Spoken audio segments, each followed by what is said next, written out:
বিদেশ থেকে আসার সময় যাত্রীরা নিজের ছেলে মেয়ে, স্ত্রী, মা বাবা সহ আত্মীয় স্বজনদের জন্য নানা ধরনের উপহার সামগ্রী আনেন। আবার গৃহস্থালির প্রয়োজনীয় জিনিসপত্রও নিয়ে আসেন তারা। এই জন্য সরকার ব্যাগেজ রুল সুবিধা দেয়। এবারের বাজেটে বিদেশ থেকে ফেরার সময় বছরে একবার সর্বোচ্চ ১১৭ গ্রাম ওজনের একটি করে সোনার বার আনতে পারবেন। সোনার বার আনার ক্ষেত্রে প্রতি ভরিতে ১১.৬৬৪ গ্রাম শুল্ক ৫,০০০ টাকা নির্ধারণ করা হয়েছে।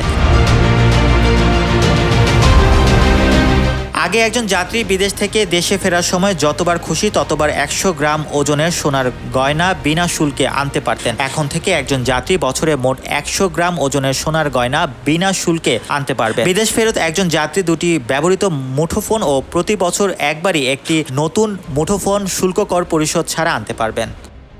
Mohammad Rasel, news 21, news desk.